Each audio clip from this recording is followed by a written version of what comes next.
At a seminary school in the United States, a group of students were asked to prepare a short talk about helping others. One by one, they walked across campus to give their speech. Along the path, the researchers placed a man sitting on the ground. He looked distressed, coughing, clearly in pain. You might expect that students preparing a talk about compassion would stop to help, but many of them didn't. They walked right past him. The reason turned out to be surprisingly simple. It had nothing to do with kindness or character. The students who were told they were running late hurried past. The ones who had plenty of time were far more likely to stop. The difference was not morality. It was attention. This experiment reveals something important about how people perform under pressure. When the mind is overloaded, our attention narrows. We stop seeing what matters. And according to psychologist Daniel Goleman, the people who consistently perform at a high level are not necessarily the smartest or the most talented. They are simply better at directing their attention. The real crisis: attention. Modern life constantly competes for our focus.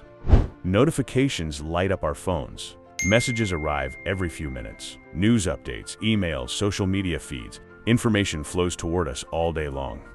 The economist Herbert Simon once observed that a wealth of information creates a poverty of attention. The more signals compete for our mind, the harder it becomes to stay focused on anything.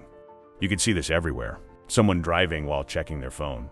Two people sitting at dinner, both looking at screens. A meeting where half the room is quietly replying to emails. Attention is constantly being pulled away from the present moment. And the effect on performance is significant. When attention becomes fragmented, thinking becomes shallow. Decisions become rushed. Small mistakes start to appear. High performers protect their attention carefully, not because they are disciplined in some heroic way, but because they understand something simple. Where attention goes, performance follows. When attention is scattered, performance collapses. But when attention becomes fully absorbed, something different begins to happen. The performance curve. Psychologists often describe performance with a simple curve. When stimulation is too low, the mind becomes bored. Energy drops, motivation fades.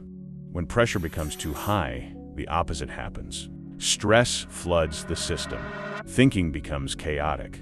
The mind jumps from one concern to another. But in the middle of this curve is a narrow zone where performance peaks. This is often called flow. Athletes sometimes describe it as being completely locked in.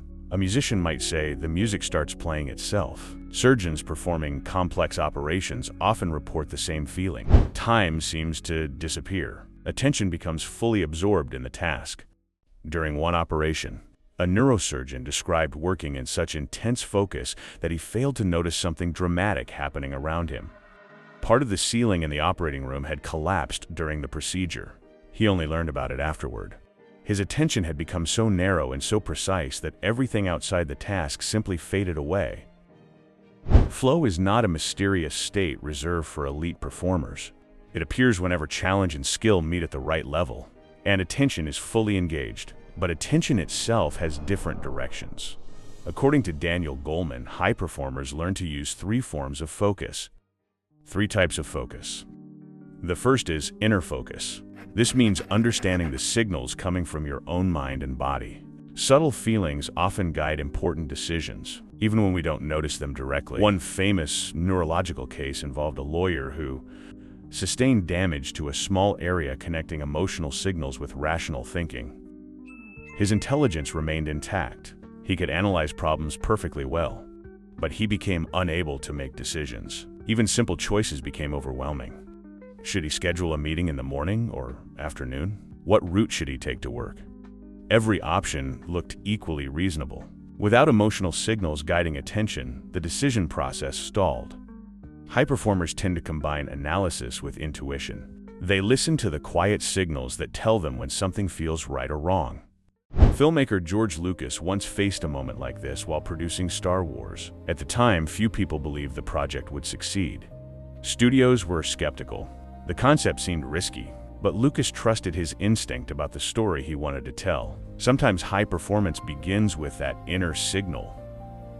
The second type of focus is other focus. This means understanding people.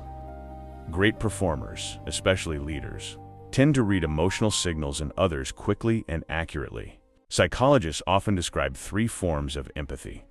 One involves understanding another person's perspective. Another involves sensing their emotional state. The third involves caring enough to act. When leaders develop this awareness, teams function differently. Communication becomes clearer. Motivation rises. Trust appears more effortlessly. Without this focus on others, performance may still exist for a while, but it becomes fragile. The third type of focus looks outward. This is the ability to see the larger systems surrounding a problem. It means stepping back far enough to notice patterns, trends, and shifts that may not be obvious in daily work. Businesses often struggle with this kind of focus. For years, the smartphone company BlackBerry dominated its market. Engineers refined their devices. Keyboards improved. Security features advanced. But while they focused on perfecting the product they already had, competitors like Samsung began exploring entirely different directions. When the shift finally became clear, it was already too late. Outer focus means seeing the bigger landscape before it becomes obvious. Together, these three forms of attention create a powerful combination: understanding yourself, understanding others, and understanding the wider system you operate in. But attention is not something you either have or don't have. It can be trained. Training attention. Attention behaves surprisingly like a muscle. The mind naturally wanders. Thoughts drift to unfinished tasks, random memories, worries about the future. But each time attention wanders, something interesting can happen. If you notice the drift and gently bring your focus back to the present moment, the brain strengthens its ability to concentrate. One simple way to practice this is through attention to breathing. The breath becomes an anchor. When the mind drifts away, attention returns to the rhythm of breathing. Each return is a kind of repetition. Over time, these repetitions strengthen the circuits responsible for focus and emotional regulation. Studies have shown that even a few weeks of consistent attention training can reduce stress levels and improve clarity of thought. Many participants report something unexpected. Work begins to feel different. Tasks that once felt scattered become easier to complete. Focus itself starts to feel natural. And perhaps the most surprising evidence for the power of attention comes from a famous childhood experiment: the skill behind success. In the 1960s, psychologists conducted a simple test with children. Each child was seated in a room with a single marshmallow placed on the table. The rules were straightforward. They could eat the marshmallow immediately if they wanted. But if they waited until the researcher returned, they would receive 2 instead of 1. Some children ate the marshmallow right away. Others found creative ways to distract themselves while waiting. Years later, researchers followed up with many of these children. The ones who had been able to wait tended to show stronger academic results, better relationships, and greater life stability. Later studies confirmed something similar. The ability to guide attention and resist immediate impulses often predicts long-term outcomes better than raw intelligence. This skill is sometimes called cognitive control. It is the ability to notice where the mind has gone and gently guide it back toward what matters. The real lesson: attention shapes almost every part of our lives. It shapes the quality of our work, the way we respond to pressure, the depth of our relationships. When attention is scattered, life begins to feel rushed and reactive. But when attention becomes steady, even difficult moments start to feel more manageable. Daniel Goleman often reminds audiences that attention spreads. A calm person can change the tone of an entire room. Sometimes even small actions have surprising influence. A bus driver greeting passengers with genuine warmth can lift the mood of an entire bus without realizing it.